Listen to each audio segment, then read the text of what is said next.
سبحان الذی اسری بعبدہ، پاک ہے وہ ذات جو اپنے بندے کو رات کو لے گیا، لیلاً رات کے تھوڑے سے حصے میں، من المسجد الحرام الی المسجد الاقصی، مسجد حرام سے مسجد اقصی کی طرف، لِنُرِيَهُ مِنْ آیاتنا، تاکہ ہم ان کو دکھائیں اپنی نشانیاں۔ اِنَّهُ هُوَ السَّمِيعُ الْبَصِيرُ، بے شک وہ سننے والا اور دیکھنے والا ہے۔ قرآن میں تو بس اتنا ہی تذکرہ ہے معراج کا، اور اسی سورہ بنی اسرائیل میں آگے چل کے آتا ہے وَمَا جَعَلْنَا الرُّؤْيَا الَّتِي أَرَيْنَاكَ إِلَّا فِتْنَةً لِلنَّاسِ وَالشَّجَرَةَ الْمَلْعُونَةَ فِي الْقُرْآنِ، کہ ہم نے جو آپ کو منظر دکھایا وہ ہم نے لوگوں کے لیے آزمائش بنایا ہے، جیسے ہم نے شجرہ ملعونہ کو آزمائش بنایا۔ دونوں چیزوں کو ہم نے کیا بنایا؟ آزمائش۔ تو قرآن میں بس اتنا تذکرہ ملتا ہے معراج کا، ایک تو سورہ بنی اسرائیل کے شروع میں پہلی آیت، اور ایک آگے جا کے 2-3 رکوع کے بعد۔ دوبارہ ریپیٹ کر دیتا ہوں، اللہ عیب سے پاک ہے جو اپنے بندے کو رات کے تھوڑے سے حصے میں مسجد حرام سے مسجد اقصی لے گیا تاکہ ہم انہیں اپنی نشانیاں دکھائیں۔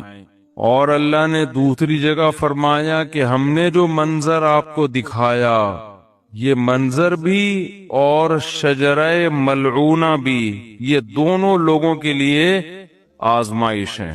یہ بلب جل بجھ رہا ہے، اس سے کچھ نہیں ہوگا، بے فکر رہیں۔ یہ دونوں چیزیں لوگوں کے لیے آزمائش ہیں۔ باقی اس کی تفصیل حدیث میں ملتی ہے کہ براق پر بیٹھ کر آپ صلی اللہ علیہ وسلم گئے، مسجد اقصی پہنچے، بہت دور ہے مسجد اقصی، وہاں اللہ تعالی نے تمام پیغمبروں کو جمع کیا جن کی آپ صلی اللہ علیہ وسلم نے امامت کی، اور پھر اللہ تعالی نے آپ کو وہاں سے آسمانوں پہ لے گئے اور اپنا قرب عطا کیا، اور پھر آپ صلی اللہ علیہ وسلم کی مختلف پیغمبروں سے مختلف آسمانوں پر ملاقاتیں ہوئیں۔ آپ کو معراج میں 50 نمازوں کا تحفہ دیا گیا، جو آہستہ آہستہ کم ہوتے ہوتے 5۔ اس سے پتہ چلتا ہے کہ بارگیننگ جو ہے نا، بارگیننگ یہ تو اللہ اس کے رسول کے درمیان میں بھی ہوئی ہے۔ لوگ کہتے ہیں جو ہم نے قیمت بول دی بس اسی پہ خرید لو، ایک زبان۔ ایسا نہیں ہوتا بھائی، بارگیننگ آپ نے بولنے پر کوئی گورنمنٹ کی طرف سے پابندی نہیں، آپ 1 کروڑ روپے بول دو، ہم تو کہیں گے نا بھائی یہ اتنے کی دو گے تو ٹھیک ہے، تھوڑا کم کر لو، تھوڑا کم کر لو۔ تو لچک ہونی چاہیے انسان کی طبیعت میں، یہ نہیں کہ بس ایک ہی زبان ہے جو بول دیا۔ اب اللہ نے 50 نمازیں دی تھیں، کم کرتے کرتے کتنی کر دی ہیں؟ وہی 5۔ سوال پیدا ہوتا ہے جب 5 ہی کرنی تھی تو 50 کہنے کی ضرورت کیا تھی؟ یہ ایسا ہی ہے جیسے اللہ تعالیٰ قرآن میں بعض دفعہ مشکل احکام دیتے ہیں لیکن ابھی صحابہ نے عمل کیا نہیں ہوتا کہ اس کو منسوخ کر دیتے ہیں، ایسا بھی ہوا ہے قرآن میں۔ یہ بتانے کے لیے کہ اصل تو ہم یہ حکم دینا چاہتے تھے، مگر تمہاری رعایت میں ہم اپنے حکم کو چینج کر رہے ہیں۔ اگر پہلے ہی حکم دیا جاتا نا آسان والا تو پتہ کیا چلتا کہ اللہ اصل کیا چاہتے تھے اور آسانی کر کے کیا چاہتے ہیں۔ تو اصل تو یہ تھا کہ اللہ چاہتے تھے ہم دن میں کتنی نمازیں پڑھیں؟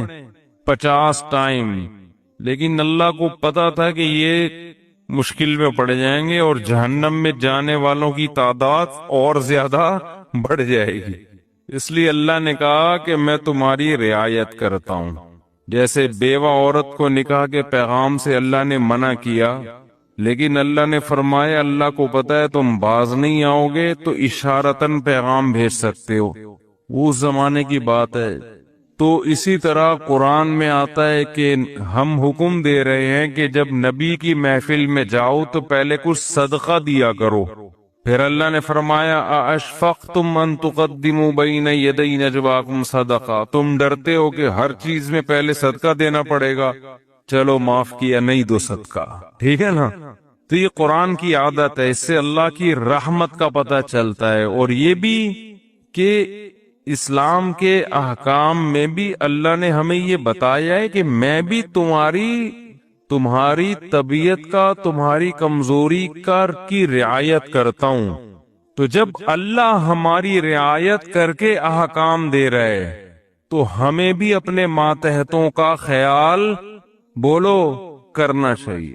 اللہ ہمیں بتاتا ہے کہ اصل تو میں یہ کہنا چاہتا ہوں، یہ چاہتا ہوں حکم ہو، لیکن تم نہیں عمل کر سکو گے، چلو یہ اس پر عمل کرو۔ تو جب اللہ انسانوں کی رعایت کرتا ہے تو انسانوں کو بھی چاہیے کہ وہ ایک دوسرے کی رعایت کرا کریں، اتنا بوجھ کسی پہ نہ ڈالیں کہ بس تیر کی طرح سیدھے چلو تم۔ ایسا نہیں ہو سکتا بھائی، انسان ٹیڑھا میڑھا ہے، آڑا ترچھا ہے، اس کو بالکل ہر چیز میں ایکوریٹ کرنے کی کوشش کریں گے نہ، کوئی بھی نہیں ہو سکتا۔ کوئی بھی کا مطلب مسجد کا امام بھی پورا سیدھا، نہ مفتی صاحب پورے سیدھے ہو سکتے ہیں، نہ مسجد کے امام ہو سکتے ہیں، نہ کوئی بزرگ پورے ایکوریٹ ہو سکتے ہیں۔ لوگ کہتے ہیں مفتی صاحب نے اس دن بیان میں یہ بول دیا تھا، مفتی صاحب اس دن وہاں انڈا موڑ پہ بیٹھے ہوئے ٹانگ پہ ٹانگ رکھ کے چائے پی رہے تھے۔ یہ علماء کے بیٹھنے کا طریقہ نہیں ہوتا۔ اس دن مفتی صاحب نے کہہ دیا تھا بھاڑے میں جائیں۔ چلتا ہے مارکیٹ میں سب۔ ہاں کچھ لوگ بیٹھے کیڑے نکالنے کے لیے، کچھ لوگ کیا، ان کا کام ہی یہی ہے کہ اس کے کیڑے جمع کر کے ایک شاپر میں لا کے پوری کیڑوں کی دکان کھولی بھی ہے انہوں نے۔ وہ ان کا کام ہی یہی ہے کہ ایک دوسرے کی غلطیوں کو ہائی لائٹ کرنا، اور خود اتنے بڑے بڑے بلینڈر ان لوگوں سے ہوتے ہیں کہ اگر کوئی دوسرا ان کی غلطیاں جمع کرنا شروع کر دے تو الامان والحفیظ۔ تو لچک ہے بھائی، لچک، لوگوں کی رعایت کیا کرو۔ نمازیوں کی رعایت کا حکم ہے مسجد کے امام کو۔ اتنی لمبی نمازیں نہ شروع کر دو کہ لوگ کھڑے کھڑے تھک جائیں۔ حضرت معاذ تھے، حضرت جابر بن عبداللہ، انہوں نے اتنی لمبی عشاء کی نمازیں پڑھانا شروع کر دی، سورہ بقرہ پڑھتے تھے پوری اس میں نا۔ اب ایک صحابی تھے، وہ کھڑے کھڑے تھک جاتے، وہ ایک دن نماز توڑ کے چلے گئے اور جا کے نبی صلی اللہ علیہ وسلم سے شکایت کی کہ یہ اتنی لمبی عشاء کی نماز پڑھاتے ہیں۔ اچھا جب وہ گئے نماز میں تو ان کو صحابی رسول نے کہا کہ تم منافق ہو گئے ہو۔ تم کیا ہو گئے ہو؟ کیونکہ نماز میں تم کیا کر رہے ہو؟ شارٹ نماز چاہیے، یہ تو منافق کا دل نماز میں نہیں لگتا۔ تو فتویٰ دیا کہ تم کیا ہو گئے ہو؟ منافق۔ انہوں نے جا کے نبی صلی اللہ علیہ، حضرت معاذ بن جبل تھے، انہوں نے جا کے نبی صلی اللہ علیہ وسلم کو بتایا کہ یا رسول اللہ اتنی لمبی نماز پڑھا رہے ہو، اوپر سے مجھے فتویٰ کیا دے رہے ہیں، تم منافق ہو۔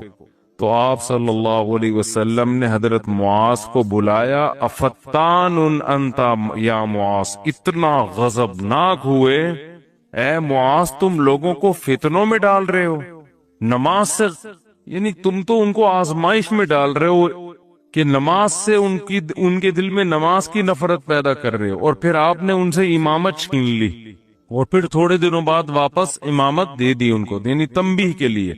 تو امام کو چاہیے لوگوں کی رعایت کرے، خطیب کو چاہیے بیان میں بھی لوگوں کی رعایت کرے، ان کی مینٹل لیول سے اوپر کی باتیں نہ کرے، ایک دم 4 شادیوں پہ نہ آ جایا کرے، ٹھیک ہے نا؟ پہلے ان کو دوسری شادی سمجھائے، جب 6 مہینے میں یہ سمجھ میں آئے گی پھر تیسری۔ ہم ڈائریکٹ کیا کرتے ہیں؟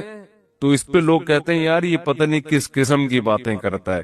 تو جو جنگ میں کمانڈر ہے اس کو چاہیے وہ اپنے فوجیوں کی رعایت کرے، آپ اپنے ماتحتوں کی رعایت کرو۔ بیمار ہیں، ہمارے استاذ نے ایک بڑا اچھا اصول بنایا، ہم جامعۃ الرشید میں تھے، انہوں نے فرمایا کہ کوئی طالب علم اگر آ کے یہ کہتا ہے کہ میری طبیعت خراب ہے، مجھے چھٹی چاہیے، تو چھٹی اس کو فوراً دے دو، یہ تحقیق بعد میں ہوتی رہے گی کہ طبیعت واقعتاً خراب بھی ہے یا نہیں ہے۔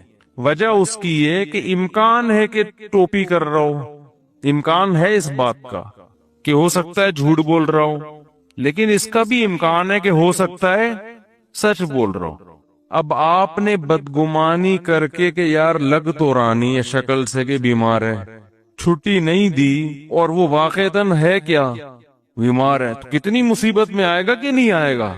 تو وہ ہوتی رہے گی تحقیق، لیکن فوراً اس کو رخصت ملنی چاہیے، کیونکہ اس کا خطرہ ہے کہ واقعتاً سچ کہہ رہا ہو۔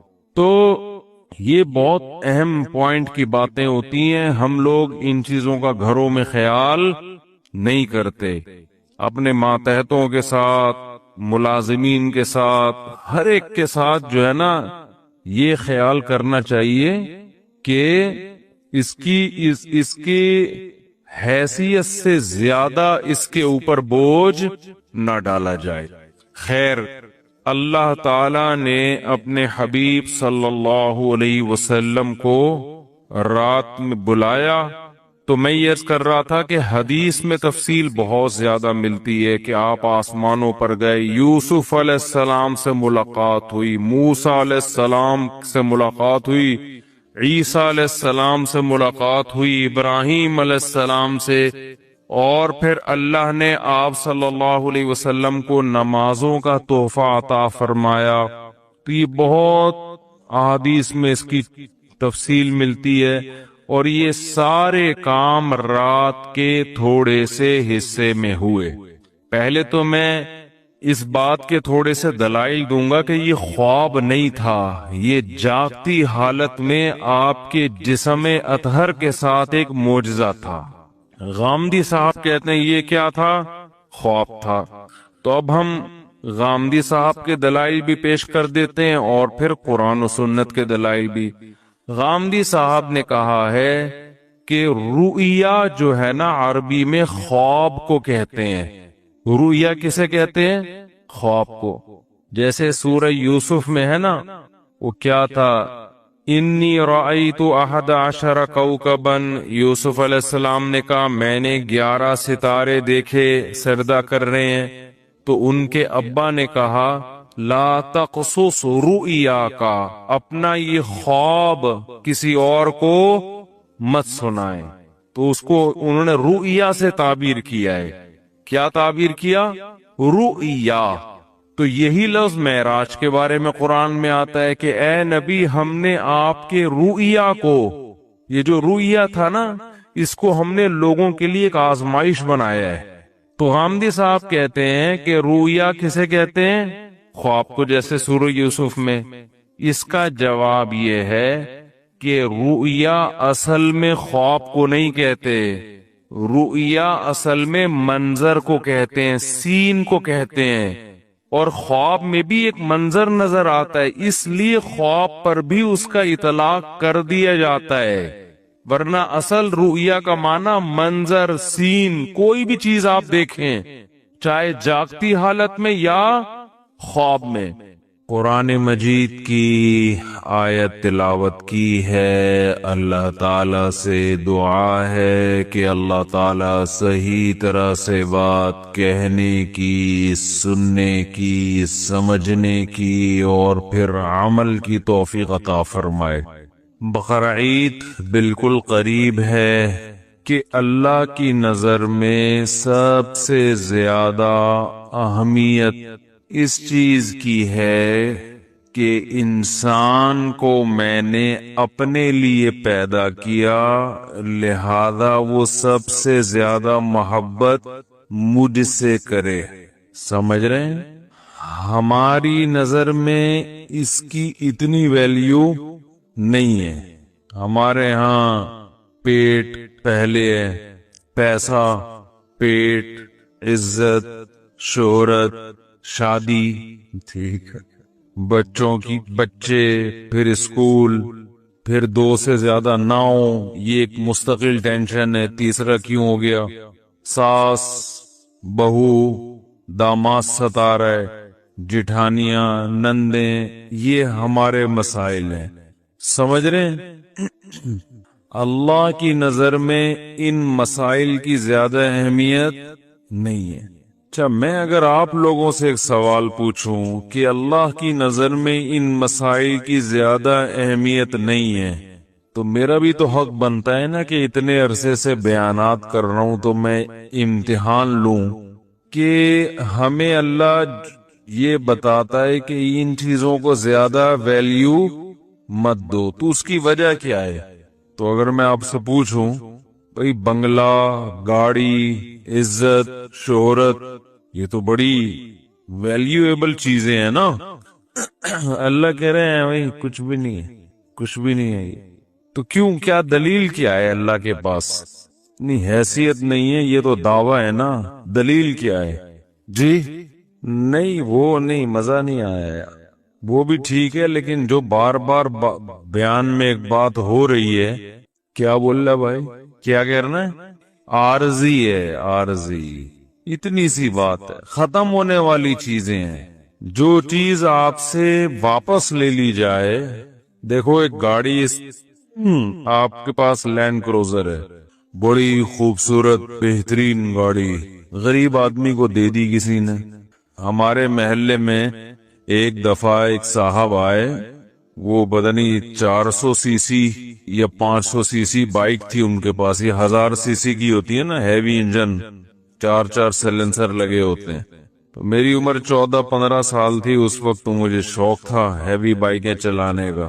شوق پر تو گورنمنٹ کی طرف سے کوئی پابندی نہیں ہے، چلانا ممکن نہیں تھا، ابا تھوڑی خرید کے دیتے۔ تو ایک صاحب آئے ہوئے تھے، ان سے دوستی تھی، میں نے کہا یار ذرا گلی کا چکر لگانے دو، انہوں نے کہا لگا لو۔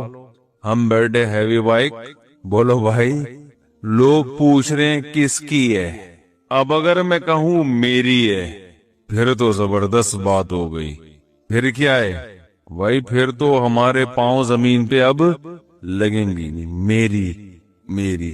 بار بار بتاؤں گا نا دوستوں کو بھی، اس زمانے میں تو آدمی کو ویسے بھی شو مارنے کا شوق زیادہ ہوتا ہے، میری بائک میری بائک، پیچھے لکھوا دیتا ہٹو بچوں، ایسا ہی ہوتا نا۔ لیکن پہلے لوگوں نے دیکھا، بولا بھائی واہ بھائی، ان کے پاس تو اس عمر میں ماشاءاللہ اتنی زبردست بائک آ گئی، اتنی سی ایج میں ایسی ہیوی بائک لے کے گھوم رہا ہے۔ تو لوگ جب میرے پاس آ کے پوچھتے کہ یار کیا بات ہے یار، تو میں کہتا بھائی میری نہیں۔ تو اب کیا فخر کرے آدمی، بس تھوڑا سا مزے لو، بائک گھماؤ واپس کرو۔ تو فخر اس چیز پہ ہوتا ہے جو کس کی ہوتی ہے، اپنی۔ اپنا کچھ بھی نہیں ہے، ٹھیک ہے نا، اپنا بولو بھائی کچھ ہے ہی نہیں، تو کیا فخر کرنا ہے یار۔ تو جو چیزیں اپنی سمجھی جاتی ہیں وہ اپنی نہیں ہیں۔ اللہ قرآن میں کہتے ہیں أَلَمْ نَجْعَلْ لَهُ عَيْنَيْنِ، کیا ہم نے تمہیں 2 آنکھیں نہیں دی ہیں؟ تو یہ کس کی ہیں؟ اللہ نے دی ہیں بھائی، اللہ واپس لے گا۔ وَلِسَانًا وَشَفَتَيْنِ، کیا ہم نے زبان نہیں دی؟ یہ زبان کس نے دی ہے؟ اللہ نے۔ یہ ہونٹ کس نے دیے؟ شفتین، 2 ہونٹ، ہاتھ، پاؤں، ناک، آنکھ، کان، دل، دماغ، جگر، گردے، پھیپھڑے، کلیجی، کوئی ایک چیز بھی اپنی نہیں۔ تبھی یہ جو پیون کاری ہے نا، ٹرانسپلانٹیشن کا جو عمل ہے، اس کو علماء ٹھیک نہیں سمجھتے۔ آنکھیں ڈونیٹ کر دینا اور مختلف پارٹس ڈونیٹ کر دینا، یہ اکارڈنگ ٹو اسلام اچھا کام نہیں ہے۔ انسانیت کی خدمت کا حکم ہے، ایسی خدمت کہ آپ اپنے پارٹس ہی دائیں بائیں کرنا شروع کر دیں، نہ نہ نہ۔ بعض علماء کا اختلاف ہے کچھ ایسے پارٹس کے بارے میں جس پر انسانی زندگی موقوف ہے، جیسے گردے کے بارے میں اختلاف ہے، کڈنی ڈونیٹ کرنا، لیکن بہت سے علماء اس کو بھی جائز نہیں سمجھتے۔ لیکن بہرحال وہ ایک اختلافی مسئلہ ہے، کچھ جائز کہتے ہیں، کچھ کڈنی وغیرہ ڈونیٹ کرنے کو۔ لیکن میں ابھی اس پیچیدہ مسئلے کی بحث میں نہیں جاؤں گا، دونوں طرف دلائل ہیں تو، لیکن کم از کم مرتے ہوئے اپنے جسم کے اعضاء ڈونیٹ مت کیا کرو۔ ہم مالک نہیں ہیں ان چیزوں کے اللہ نے ہر ایک کو مختلف پارٹس دیے ہیں، بس اسی کے استعمال کے ہیں۔ یہ کوئی بائک تھوڑی ہے کہ یار ذرا استعمال کے لیے دے دو، تو آنکھیں دے دو، کان دے دو۔ ہاں یہ ضرور ہے کہ جو غیر مسلم ڈونیٹ کر چکے ہیں ان کے مذہب میں جائز ہے، ان کا تو آخرت پہ یقین ہی نہیں ہے، تو پہلے سے کوئی اس طرح کے پارٹ رکھا ہوا ہو تو بعض علماء کہتے ہیں اس کو استعمال کرنے میں کوئی حرج نہیں ہے، کیونکہ وہ تو اس نے کر ہی دیا نا، وہ تو ویسے ہی ضائع ہو ہی گیا۔ بہرحال یہ پیچیدہ مسئلہ بھی، میں اس کی زیادہ ڈیٹیل میں نہیں جا رہا، اس پر پورا پھر لوگ اسی پہ شروع ہو جائیں گے بحث کرنا، اس میں کافی تفصیلات ہیں، اس کو چھیڑا تو موضوع چینج ہو جائے گا۔ تو ہم اپنی آنکھوں کے مالک نہیں ہیں، یہ جو اللہ نے ہمیں 2 عدد گردے دیے ہیں ہم اس کے مالک نہیں ہیں، یہ بھی چھن جائیں گے۔ ایک گردہ خراب ہوتا ہے تو لوگ سمجھتے ہیں ایک خراب ہو گیا، بھائی مرو گے تو دونوں خراب ہو جائیں گے، کیا خیال ہے؟ کوئی بھی چیز ہماری اپنی نہیں ہے، لہذا جب ہماری اپنی اخپل ہے ہی نہیں تو پھر فخر کرنا کیسا؟ تو اللہ کی نظر میں ان چیزوں کی ویلیو نہیں ہے، کیونکہ یہ چھن جانے والی چیزیں ہیں۔ دیکھو اپنی سوچ کے زاویے کو درست کر لیا نا تو کام ہٹو بچو ہو جائے گا۔ انسان جو ہے نا، یاد رکھیں، انسان کی ایک مزاج بنتا ہے انسان کا، ماحول میں رہ کے نا وہ ہر چیز کو ایک زاویے سے دیکھتا ہے۔ جس ماحول میں آپ بیٹھیں گے نا آپ کو ہر چیز اسی زاویے سے نظر آئے گی۔ مثلاً آپ اگر MBBS کر رہے ہیں، ڈاکٹر بن رہے ہیں، 24 گھنٹے میڈیکل سائنس، تو آپ ہر آدمی کو اسی نقطۂ نظر سے دیکھو گے کہ یہ صحت مند ہے یا بیمار۔ سمجھ رہے ہو؟ سچا ہے جھوٹا ہے، اس کی ویلیو آپ کی نظر میں یہ چیزیں نظر سے اوجھل رہیں گی۔ اور آسان مثال دیتا ہوں، جو لوگ ماڈلنگ کرتے ہیں یا جو لڑکیاں ماڈلنگ کرتی ہیں، ایکٹریس بنتی ہیں یا جو ایکٹر بنتے ہیں، تو وہ ہر آدمی کو ایک زاویے سے دیکھتے ہیں کہ ہینڈسم ہے یا نہیں۔ سمجھ رہے ہو؟ ان کی نظر میں سب سے زیادہ ویلیو کس کی ہوتی ہے؟ فٹنس کی، فزیکل فٹنس ہے، خوبصورت ہے یا نہیں، سب سے پہلے ان کا تبصرہ اسی پر ہوگا۔ آج کل چونکہ فلموں نے، ڈراموں میں حسن پرستی کو بہت زیادہ پروموٹ کر دیا ہے، تو انسان کو ناپا جاتا ہے کس سے؟ حسن و جمال سے۔ اخلاق گئے تیل لینے۔ خواتین کی بھی یہی بات ہے، ماشاءاللہ کتنی پیاری لگ رہی ہے، کتنی خوبصورت ہے، اس کی آنکھیں دیکھو، اس کے ناک دیکھو، موٹی ہے، ٹھگنی ہے، یہی صبح سے شام تک۔ جو لڑکی ذرا خوبصورت ہوگی اس کی عزت بھی زیادہ، اس کے دوست بھی، اس کی فرینڈز بھی زیادہ۔ شکل اچھی نہیں ہے جاؤ، کیونکہ ڈرامے فلمیں دیکھ کے نا یہی ذہن بن گیا ہے کہ سب سے پہلے کیا چیز ہے؟ شکل۔ کیونکہ دور اداکاروں کا دور ہے نا بھائی، سنگروں کا دور ہے، اداکاروں کا دور ہے، تو یہی سوچ پروموٹ ہو رہی ہے کہ سب سے پہلے کیا چیز ہے؟ آپ کی باڈی کی فٹنس۔ اور یہ ینگ جنریشن میں زیادہ ہے، کیونکہ جو عمر زیادہ ہوتی ہے تو فٹنس کہاں چلی جاتی ہے، تو ان کی نظر میں پھر ان چیزوں کی ویلیو نہیں رہتی۔ لیکن جوان آدمی کو بس وہ پہلی نظر میں فٹنس ہی دیکھے گا، یہی چیز دیکھتا رہے گا وہ بیٹھ کے، اور لڑکیاں بھی یہی چیز دیکھتی رہتی ہیں۔ تبھی بیوٹی پارلر ترقی کر رہے ہیں، اور بیوٹی پارلر کا جو، حالانکہ یہ دیکھو اتنا ٹائم تو نہیں لگتا نا کسی کی بیوٹی میں، کیا کر رہے ہیں وہ وہاں بیٹھ کے ہیں لیکن اتنا سر پہ مسلط کر لیا ہے، گھنٹوں گھنٹوں بیوٹی لڑکیاں بھی جاتی ہیں تو گھنٹوں گھنٹوں پولیس بھیجنی پڑتی ہے، بھائی بیوی کو نکلوا کے لا یار، جا کے بیٹھی ہوئی ہے وہاں. ایسا ہی ہوتا ہے نا، بیٹھ گئے تو بیٹھ گئے. اور آدمیوں کا بھی اب یہی سیٹ اپ بنتا چلا جا رہا ہے. بیوٹی پارلر گئے تو پتہ نہیں کیا ہو رہا ہے وہاں بیٹھ کے، کیا کر رہے ہو یار تم. تو کیا ہے کہ چونکہ سوچ کا جو زاویہ ہے نا وہ چینج ہو گیا. آپ اگر تبلیغ میں جائیں گے تو زاویہ آپ کا مکمل وہ بالکل ہی گھوم جائے گا. وہ شکل کو دیکھتے ہی نہیں کیسا لگ رہا ہے، وہ جاؤ بھائی بھاڑ میں جائے، ہم نے کوئی شادی تھوڑی کرنی ہے بھائی. اب ایک امیر صاحب بنا دیا تبلیغ میں، کسی کو شکل دیکھ کے بناتے ہیں بھائی، جس کا وقت زیادہ لگا ہوا ہے. ایسا ہی ہے نا، جس کا وقت تبلیغ میں زیادہ لگا ہوا ہے. وہی ہم نے کوئی اس کو دولہا تھوڑی بنانا ہے یا کوئی فلم میں تھوڑی اداکاری کروانی ہے بھائی. تجربہ زیادہ ہے، تحمل ہے، برداشت ہے، ذمہ دار بنا دو.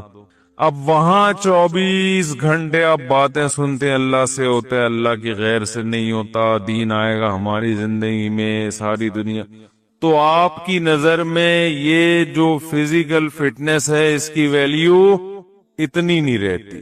اب آپ کی نظر میں تہجد کی، اللہ کے خوف سے رونے کی، ان چیزوں کی ویلیو خود بخود بولو بھائی بڑھ جائے. اب آپ دیکھو گے یار جو تہجد بھی پڑھتا ہے، لمبی لمبی دعائیں مانگتا ہے، آپ اس کے قریب ہونے کی کوشش کرو گے. یار یہ جماعت میں 4 مہینے لگائے، اس جیسا بندہ مجھے جماعت میں نہیں ملے، اس کی خدمت زیادہ ہے.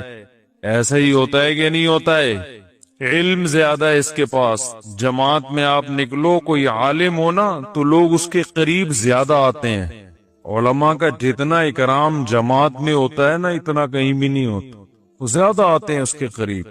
تو بھائی اس سے ایک بات تو پتہ چلتی ہے کہ انسان جس ماحول میں رہتا ہے نا تو اس کی جو سوچ کا جو زاویہ ہے اسی حساب سے چینج ہوتا رہتا ہے. تو ہم چونکہ دن رات دنیا میں ہر وقت وہی باتیں ہیں تو ہمارے اچھا ایک تاجر جو ہے اس کی سوچ کا زاویہ یہ اس کے پاس پیسے کتنے. فیکٹریوں کے مالکان بھی ہم نے دیکھے ہیں، ان کو کسی کی فزیکل فٹنس سے کوئی وہ نہیں ہوتی. وہ جب آپس میں بیٹھتے ہیں باتیں کرتے ہیں، تیرا بزنس کیا ہے، چاہے توند یہاں تک نکلی ہوئی ہو، فٹنس تو گئی، توند یہاں تک ہو، باقی چیزوں کا میں زیادہ ڈیٹیل میں نہیں جاتا، وہ جہاں بھی پہنچا دیں آپ. ہم نے بڑے بڑے تاجر دیکھے ہیں، یہ اتنی لمبی لمبی توندیں ان کی، ٹیڑے میڑے آڑے ترچے، کہیں سے حسن و جمال قریب سے یعنی ان کے قریب بھی نہیں پھٹکا کبھی. لیکن ان کی نظر میں اس کی ویلیو نہیں ہے. وہ آپ کو عزت اس پہ نہیں دیں گے آپ اچھے ہیں، برے ہیں، خوبصورت ہیں، بدصورت ہیں، تبلیغ میں کتنا وقت لگائے، تہجد پڑھتے ہیں نہیں پڑھتے ہیں، نا نا نا نا.